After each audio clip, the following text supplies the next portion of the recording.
Okay, ipakita ko lang po sa inyo itong aking napili na naman para ipakita po sa inyo na nagbigay po sa akin atensyon dahil ito po ay nakaka-attract naman po talaga. Ano po, tingnan nyo po kung gaano kaganda itong unit at medyo matagal-tagal na rin po ako hindi nakapag vlog ng ganitong modelo at ganito kaganda po. Ang ganda pa po ng kulay, no? Ang tawag po nito sa Japanese ay Murasaki Purple. Ano po? Okay. So atin pong ikutan muna po, ano? Ito pong unit na to ay wala pa pong presyo dahil i-auction pa lang po ito.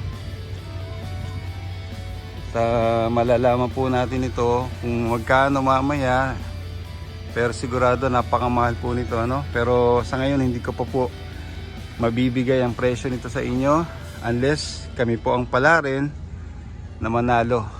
Okay, so wala pa pong presyo po ito. Doon po sa mga nagtatanong kung magkano po ang ganitong unit, ay tsak, napakamahal po, ano?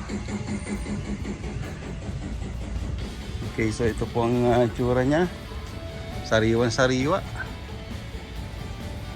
lahat chrome plated, napakaganda po. Mukhang brand new pa rin. Malalaman po natin mamaya ang year model nito. Well maintained, pati pintura kinis, flawless. Okay, may reserva, may AdBlue. Ang gulong ang medyo ano po, ano, mga palitin na.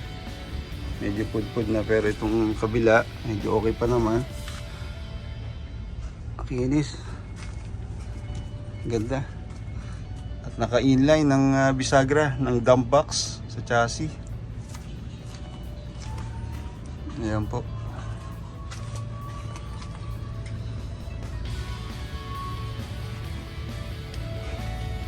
Napaka-kinis.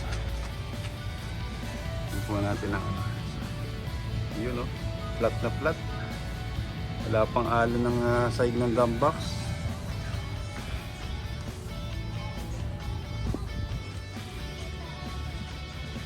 Ay, siguradong mahal po ito.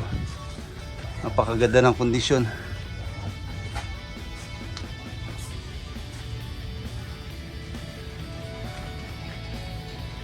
Okay, silikon po natin ang interior.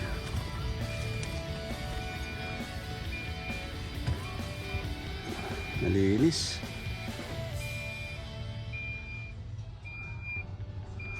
Merong back camera, 7-speed manual, transmission. Okay. Ang year model niya po ay ayun. Kita niyo po ba?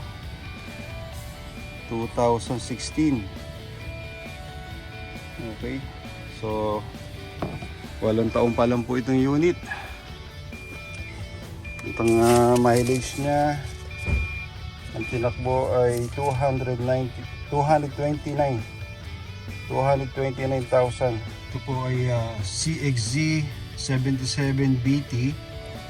Kaya ito po ay ano, no, 6UZ1 engine. Ang engine displacement niya po ay 9,800cc. At kapag ganito pong modelo, ito po ay 380 horsepower.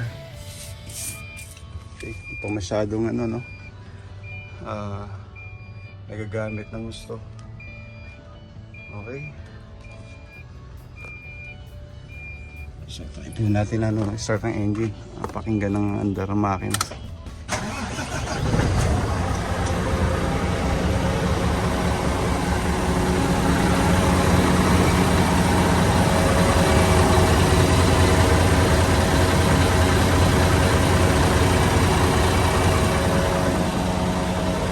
Tahimik naman.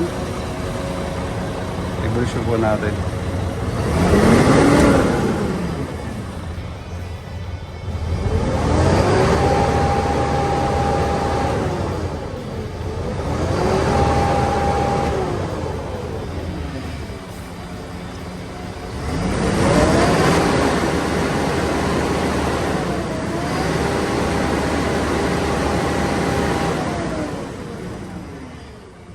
Angat naman natin ang dump box.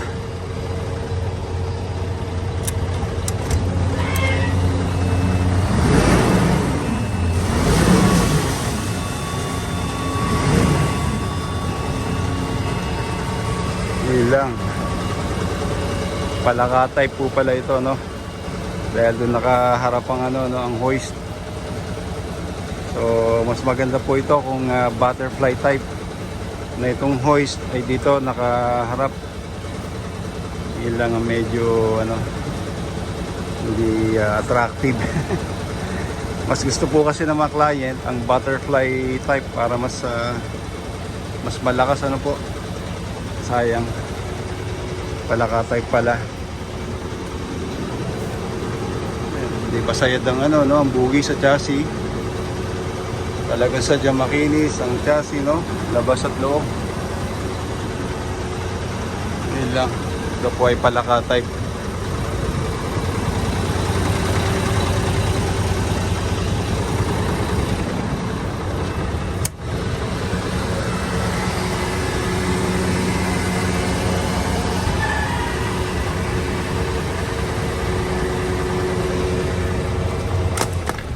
Okay.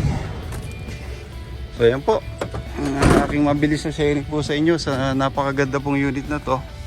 Okay, doon po sa bago, paki-like, subscribe at pakita rin po ang notification bell para susunod kong mga video yung ma-notify po kayo. Maraming salamat po muli. Jomar Castro ng Jace Trading dito po sa Kobe, Japan.